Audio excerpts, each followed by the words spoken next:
Hey everybody, it is Wednesday, April 30th. You're listening to the Mo News Podcast. You know what that theme music means at the top. It's Moshe Wanunu. And I am Jill Wagner. This is the place where we bring you just the facts. And we read all the news and read between the lines so you don't have to. A reminder for all of you, April 30th, today, marks the end of our Mo News Premium annual deal.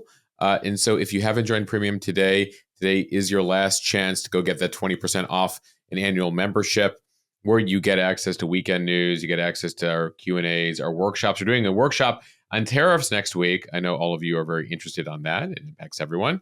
Among other things, we got a weekly news quiz, a premium podcast, behind the scenes content, a lot of fun stuff over there at Mo News Premium. So join today, mo.news/premium. The sale is the good news sale. So the code is what else? Good news.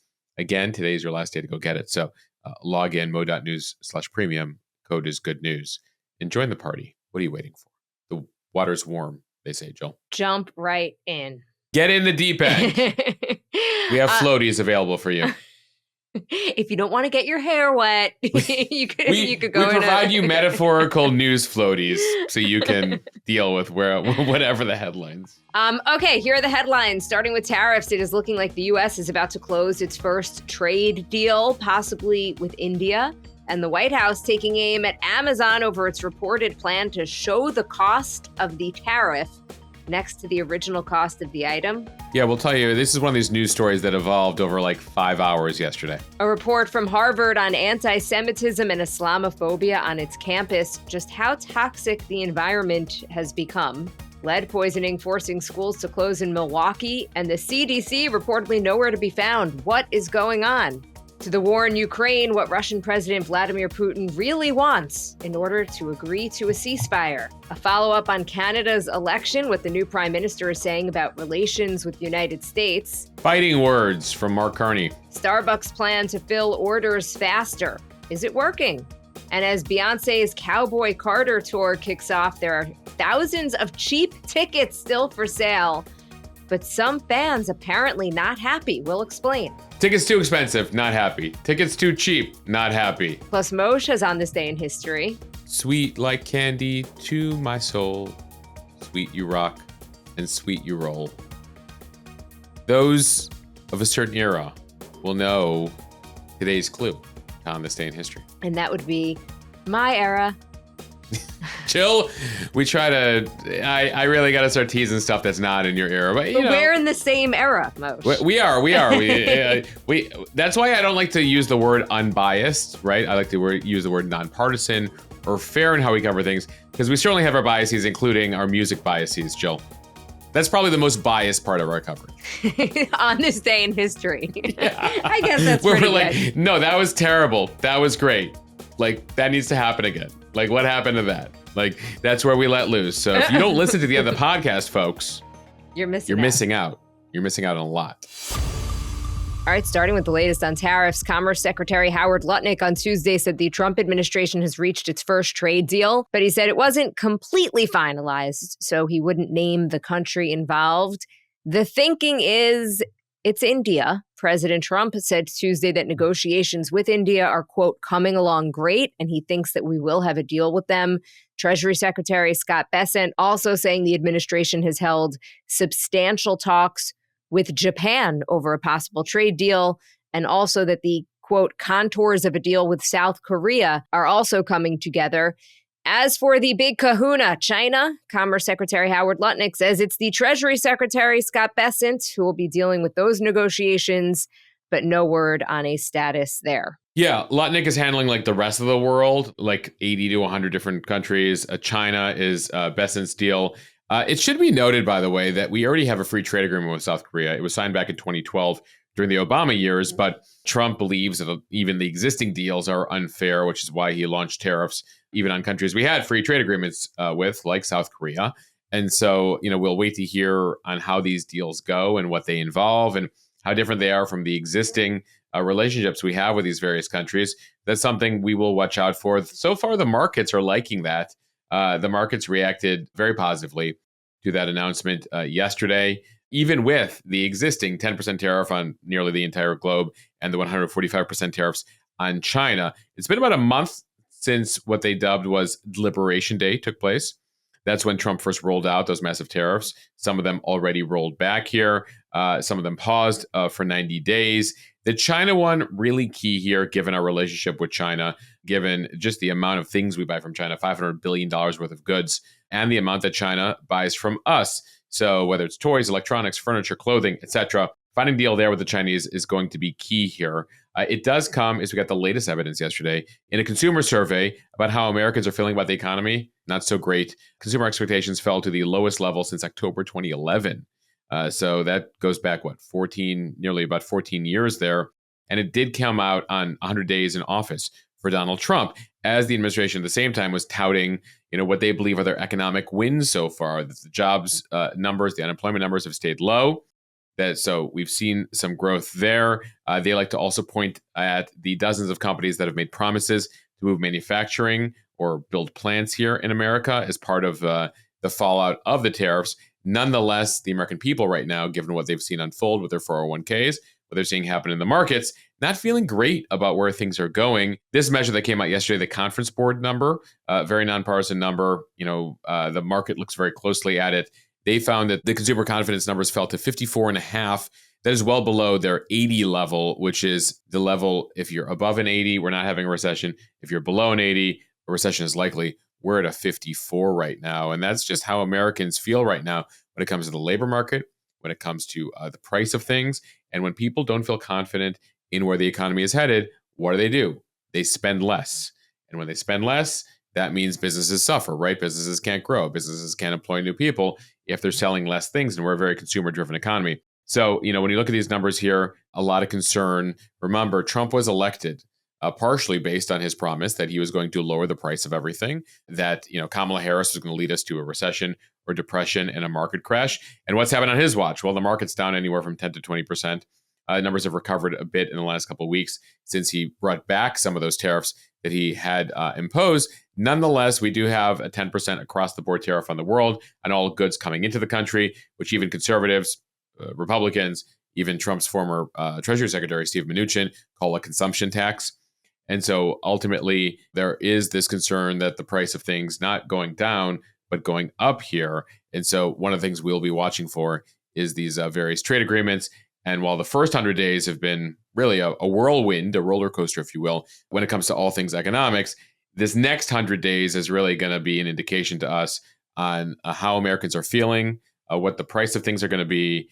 And, we will get that indication in the week going into July 4th, which marks the 90-day extension of these reciprocal tariffs, of what actually will happen, whether we'll be going back to that or whether by then we'll have dozens of new free trade agreements. Moshe, you mentioned the consumer sentiment report, which showed that Americans just not feeling great about the economy, which is why even if President Trump keeps the pause on all of the tariffs and potentially makes a deal with China, if Americans don't feel good about the economy and they're pulling back on spending, there could still be a recession. So the damage in some cases may already be done, according to some economists. There's that. And then there's the larger discussion being had that even if we don't go into recession, that there's a brand damage to America. That ultimately, one of the things globally that people tend to invest in when the markets are down, when there's a shaky economy, a global recession, what do they buy? American Treasury bonds. We invest in the American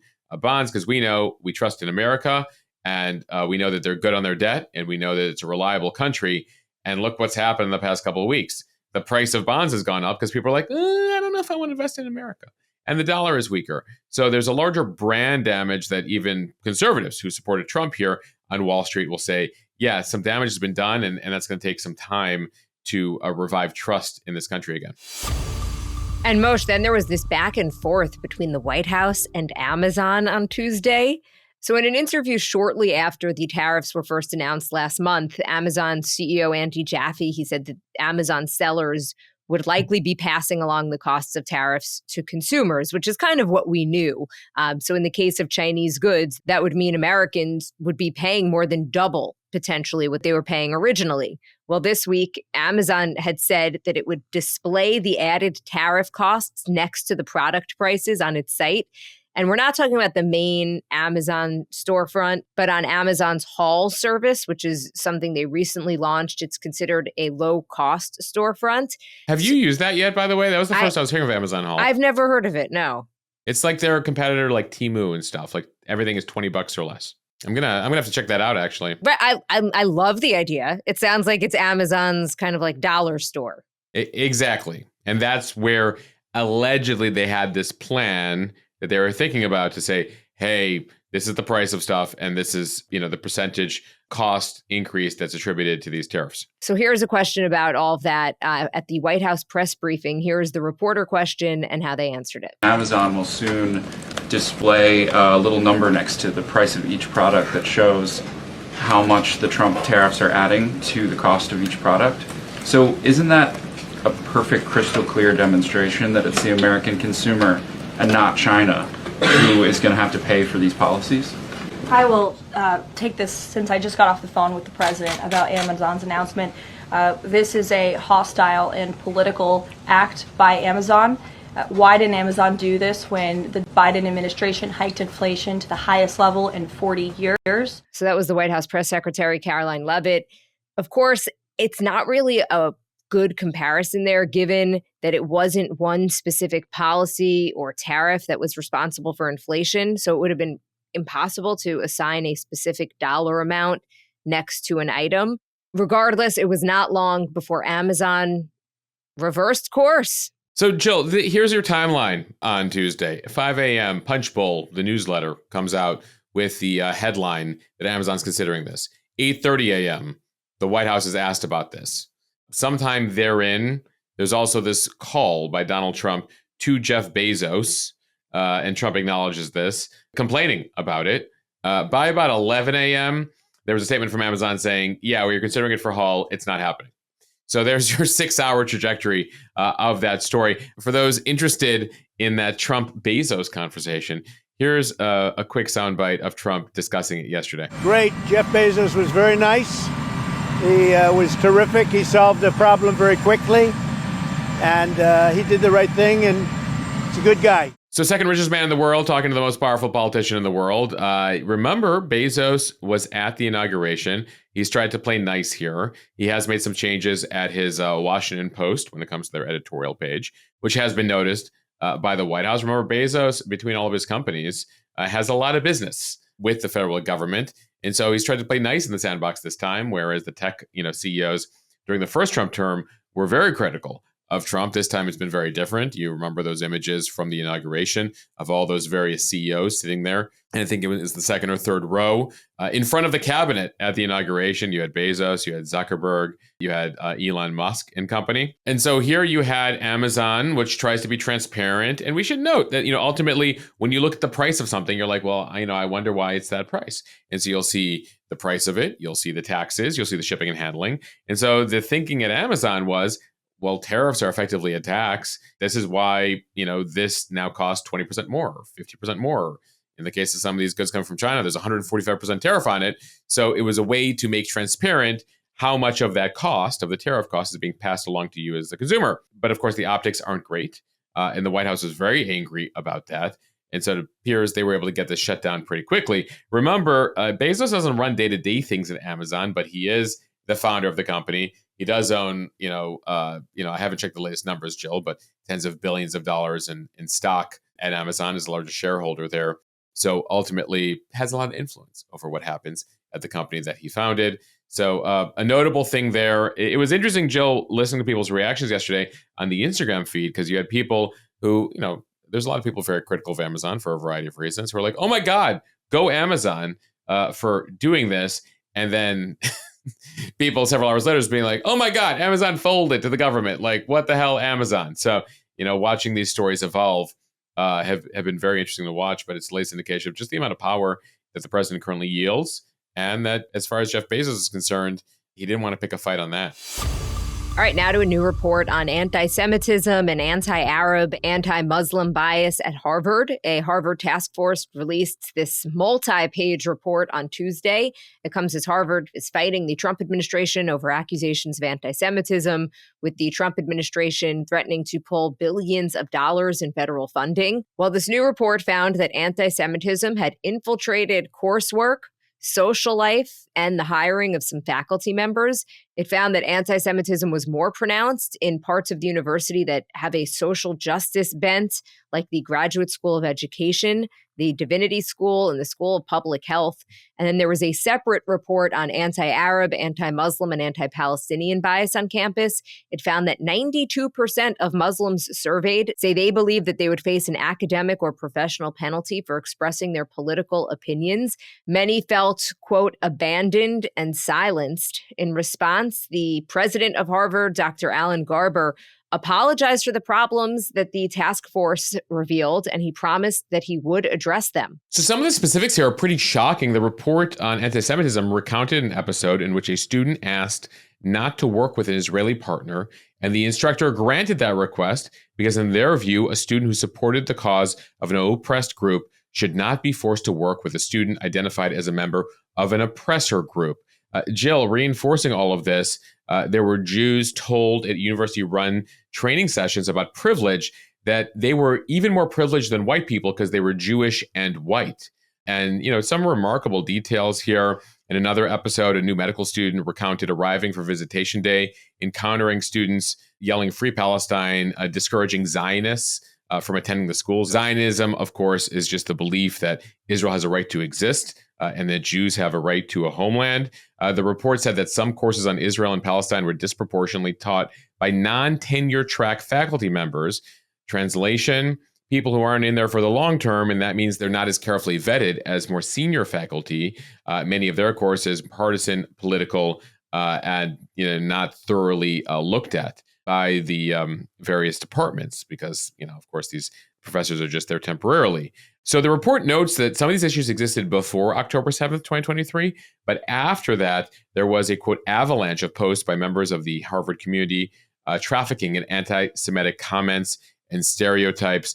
At the same time, we got this report about Muslim students who were interviewed, expressed a constant fear of having their pro-Palestinian views revealed along with their identities. They worry that the attempt to do that would lead to revoked job offers. Some of them report being called slurs like terrorist and towelhead for wearing keffiyehs. And so the Palestinian students also say that they felt unsupported by Harvard administrators as they mourned loved ones who had died in Gaza or were just trying to support that cause. So now the president of the school says that the university's deans are, quote, reviewing recommendations concerning admissions, appointments, curriculum, and orientation and training programs. And he also promised that there would be a university-wide initiative to promote and support viewpoint diversity. I wish the administrators at Harvard good luck with all of this, Jill. As they face billions of dollars in potential cuts in grants and research from the government, they filed a lawsuit against the government there. So just a lot happening over there at Harvard. All right, time for the speed read from the New York Times. Milwaukee is facing a deepening lead crisis in its schools, and it finds itself without help from the country's top public health agency. So 4 kids in the Milwaukee public schools have been found to be exposed to high levels of lead in the last 6 months. Investigators discovered 7 schools with flaking lead paint and lead dust inside of classrooms and basements. 3 school buildings have been shuttered so far. Officials say that more are expected to follow as the investigation expands. In the past, school districts have turned to the Centers for Disease Control, or the CDC, to help manage lead problems. But weeks ago, the commissioner of the Milwaukee Health Department was told that a toxicologist and epidemiologist from the CDC, both lead experts who are expected to help city officials with their local response, had actually been fired from the agency. Then the Milwaukee Health Department was dealt an even sharper blow. Its request for federal assistance from CDC experts to help manage the lead crisis, known as an EpiAid, had been formally denied. The Milwaukee Health Commissioner telling the New York Times, quote, "There is no bat phone anymore. I can't pick up and call my colleagues at the CDC about lead poisoning anymore." Yeah, I mean, we've been telling you about just the raw numbers of the cuts and these departments, but this is the beginning of starting to see the real ramifications of some of the cuts that you're seeing. Of course, that Elon Musk and Doge say that the government needs to be spending less money. And so they're talking about these across the board cuts. So in some cases, it's meant killing entire departments altogether. Some of those department employees were viewed as so crucial, they were then told to come back to their jobs. We'll see what comes of the lead department here, but this is a very concerning situation in Milwaukee right now. They keep discovering more and more things. We're hearing from community members from the impacted schools who are very concerned about what it means for where their kids are going to go to school, but also their health ramifications of it all. And this is where local government depends on the feds to come in and help. We told you earlier this year about some of the comments that Trump was making about killing FEMA altogether, right? Having emergency management go back to the states and locals. But you had a lot of states and locals being like, no, we don't have the resources to do that stuff. We depend on FEMA to come in and help. And so this is sort of like FEMA-like when it comes to lead poisoning out there. Long-time expertise, the government that deals with these situations. They know how to help these situations. Not so long ago, we were covering the situation in Flint, Michigan. Lead pipes there, the lead water crisis. That's a case where the CDC helped state and local officials develop a response and recovery plan and provided funding for a voluntary lead exposure registry, ideas, best practices, etc. So watching this situation in Milwaukee pretty close. To Russia and Ukraine, we're learning more about why Russia is not signing off on a ceasefire. From Bloomberg, President Vladimir Putin is insisting that Russia must take control of 4 regions of Ukraine that it doesn't fully occupy as part of any agreement to end the war. The demand is frustrating President Trump's efforts to reach a ceasefire and a permanent end to the war. There has been mounting frustration in the White House about a lack of progress in negotiations. Trump's envoy, Steve Witkoff, sought to persuade Putin that Russia should agree to the ceasefire that halts fighting along the current front lines. That was during lengthy talks at the Kremlin on Friday. As we've been reporting, the U.S. has said it is ready to recognize Russian control of Crimea, which is the Black Sea Peninsula Putin annexed from Ukraine in 2014. The deal would also freeze the conflict largely along the existing battle lines, which would give Russia effective control of the parts of the other 4 regions of Ukraine occupied by its forces. But instead, Putin maintaining his maximalist position about territory. So this is the deal. Putin has parts of those 4 territories, but not all of them. But he wants all of them, and he wants a recognition in a peace deal that he gets all of them. So not only is it not enough that in the 3 years of war he hasn't gotten everything that he wanted, but to stop the war, he wants basically what he can't gain in battle. And what's notable is Ukraine wants the opposite. They're like, wait, we're going to make a peace deal and give you even more of our country? No, thank you. We want to negotiate some of the land back that you've taken from our country illegally over these 3 years. So this, you refer to as a maximalist position by Putin is making it very difficult to cut a deal here on these regions. This is Donetsk, Luhansk, Zaporizhia, and Kherson. Putin views those regions as forever part of Russia, a lot of Russian-speaking people there, etc. By the way, Putin views that all of Ukraine is part of Russia, but as far as he's concerned, these regions are the most important to him for now because this is what he sees as achievable. So negotiations really at an impasse here as Putin wants even more, and the Ukrainians don't have a security guarantee and don't feel like they're getting much in the way of a peace deal here, that they feel that fighting is more valuable than taking this deal, especially since it will involve giving even more of their country. So we'll see what happens here. We have now been hearing for a little over a week from Trump, from people around Trump, that they're tired of this. They wanted to cut this deal. Remember, Trump was talking in the beginning during the campaign that he would end the whole war in 24 hours. It's now been 100 days. And he's frustrated by this whole thing. Though it comes at the same time, Joe, that there are, hopes. He has hopes of winning a Nobel Peace Prize in the coming years. And one of the potential avenues to do that was maybe striking this deal. But right now, as far as he's concerned, the two sides aren't really listening to him, and he wants them to move quicker. From the Canadian Globe and Mail, Canada's Mark Carney and his Liberal Party celebrated victory Tuesday following a campaign dominated in large part by the United States. Carney and Liberals pulled off a remarkable comeback victory, but they still fell short of winning an outright majority in Parliament. So that means that Liberals will have to seek help from another smaller party to get things done. Canada has several third parties. As of now, the Liberals are projected to be just short of that majority of Parliament's 343 seats. Nonetheless, for Carney and his Liberals, in a very impressive turnaround, it wasn't just a few months ago, Jill. There were questions as to just a complete wipeout For the Liberals, the Conservatives were up by 25 points in the polls. It wasn't going to be close. Trudeau was falling apart. Trudeau has to resign. And then the comeback happens. And it's been a remarkable thing. Part of it has to do with the candidate quality. Trudeau getting out, Mark Carney coming in. Mark Carney viewed as this guy who was not only the head of the central bank in Canada, he was also the head of the central bank in England and, non-Brit, head of the central bank there. So steeped in economics, has incredible relationships around the world. And that's a key thing in Canada, where housing prices, the price of everything really has been a key issue. And that's something Liberals were struggling with. One of the reasons why Trudeau was going to go and Conservatives were going to come in.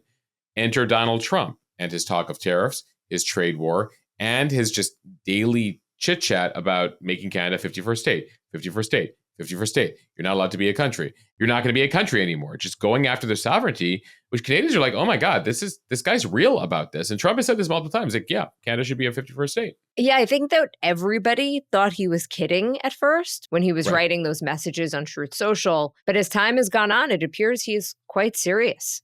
Oh, totally serious. I mean, it began at that meeting at Mar-a-Lago with Trudeau in the fall. Again, where they're like, ha, ha, ha, ha, ha. And then it just happened again and again and again and again. And so Canadians were like, wow, we really need someone that's going to deal with those Americans, especially this American government. They want to take us over. And you heard that from Carney last night. It's one of the reasons why he won this election is Pierre Poilievre, who is the Conservative leader, who, by the way, lost his own race. In Canada, you have to run to be a member of parliament. So he lost his own equivalent of a congressional district last night. The Conservative leader, his party got in pretty close of the Liberals, but the leader himself lost his own district. They call it a riding in Canada. That's the term for it. And so he lost it, which is very embarrassing. They're going to have to come up with a new leader there. Nonetheless, Carney spoke late night as he declared victory. Just a reminder here. I'm going to play this bite for you. This is the new Prime Minister of Canada. America wants our land, our resources, our water, our country. Never.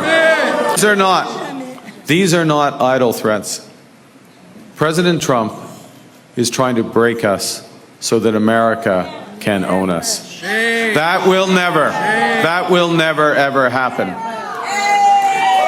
But we are once again at one of those hinge moments of history.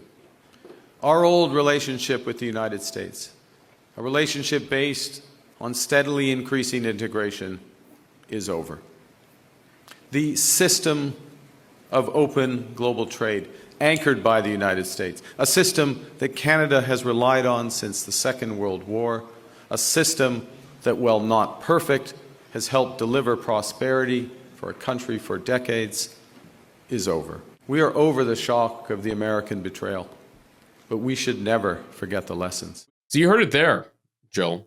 American betrayal. They want our water. They want our resources. We will not let them take Canada. Canada will never be a state. I mean, this is where the conversation has gone because of what they view as very threatening talk from the White House and Donald Trump. And so ultimately in that process, Trump effectively drowned the Conservatives there, lifted up the Liberals because the Liberals were seen as more potent at fighting back against Donald Trump here. Now, as far as Trump's rationale, I've been trying to get at it because he's been aware that his rhetoric has led to this, and he's been conscious of this. And so then the question is, does he just want a liberal up there as sort of a punching bag? Does he view them as weaker because they're liberal? He didn't view that the conservative candidate was loyal enough to him or defending him enough, which, by the way, would have been a death sentence even further for the conservatives up there, given the viewpoint of Trump, both on the right and the left in Canada among most folks. And so, as far as the impact of this on the U.S., it's going to be very interesting. But Carney's promising that, ultimately he sees a reset necessary, that the Canada for many, many years, for decades, has viewed us as their partner, getting closer and closer and closer. And so now Canada needs to look to Asia, needs to look to Europe, because ultimately they're not going to have the same relationship with the U.S. ever again, as far as Carney's concerned. All right, let's talk a little tech and business from the Wall Street Journal. Starbucks says that some new technology is helping to fix one of its customers' biggest gripes, waiting too long for their coffee. A technology pilot at dozens of locations in the U.S. has shaved 2 minutes off of the average time to make a beverage ordered inside of a Starbucks. Baristas currently handle orders on a first-come, first-served basis. Starbucks anticipates that its new algorithm will determine sequencing across cafe counters, drive-thrus, and apps. Starbucks says 3/4 of orders at the test cafe's busiest times were completed in 4 minutes or less, which is close to its goal. The chain plans to expand the pilot to hundreds more of Starbucks' 10,000 U.S. locations as they're looking to recapture lost sales and improve customer sentiment. So this feels kind of like, how the airlines are always trying to figure out ways to board their planes quicker. This is sort of like Starbucks' challenge, right, Jill? That like for years they're just like, you come, you order, we make, next order, we make, and we make in that order. But I guess there's probably a method to the madness. When you think about it, if I just go order my black coffee with a little bit of milk, right? That, by the way, I have to add myself. And so all I need is just the brew, and you order a drink. I'm not accusing you of this, with the 75 changes, double pump, double this, with a twist and a loop and a whatever, those people you always hear. Some of you might be those people. Right. And not only that, but they've got orders coming in from the app and from the drive-thru as well. So it's this idea of what should the baristas be prioritizing? Which should they work on first? And that's where AI can help. That's where an algorithm can help. And apparently it already has. And they've also, as we've reported, simplified their menu. So they've taken off some of those, I think, harder to make drinks that maybe fewer people were ordering. Yeah, there's those, but I think there's still the double pump, double twist. I don't think there's a double twist. I'm not a huge there's Starbucks not a twist, person. Right? Now I'm mixing figure skating commentary, a double axle. A sow cow, isn't there? It's a sow cow or something. Anyway, we're coming up on the Winter Olympics again. Where a double axle latte. Yes, I would like a double axle latte. Well, if they can get the wait time down, they can start to re-add some stuff. Notable here, we've told you, Brian Niccol, he's the new CEO there. He took over in September. He had a lot of success over at Chipotle. And so they were very excited about bringing him aboard at Starbucks to deal with some of the issues. And so one of the things that they're looking to do is use these algorithms, use technology to make things quicker. Because if you make things quicker, more people will order, lines move quicker. It all makes sense. So we shall now see what they have in store and what this new algorithm allows them to do. And finally, from CNBC, just months ago, a fan could expect to spend up to $800 for a pre-sale ticket to the opening night of Beyoncé's Cowboy Carter tour in Los Angeles.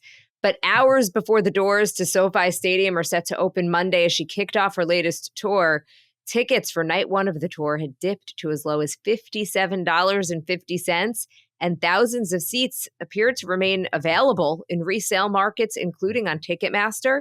Some of Beyoncé's upcoming shows haven't had such dramatic price drops, but prices have fallen to varying degrees across all of her tour dates, with several stadiums still offering significant chunks of their seats for the night of her tour.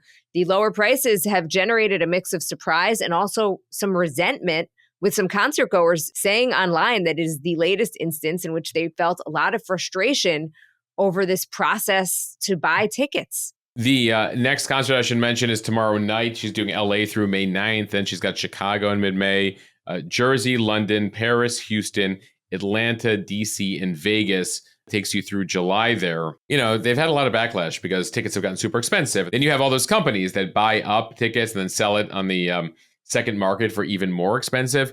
A reminder, last year, her tour made $1 billion. It was Taylor Swift and Beyoncé, and some people were flying all the way to Europe or South America to get a better deal on the concert. That actually tickets got so expensive here that it was cheaper to fly to another country and buy tickets there than it is to drive down the street to the concert near where you are.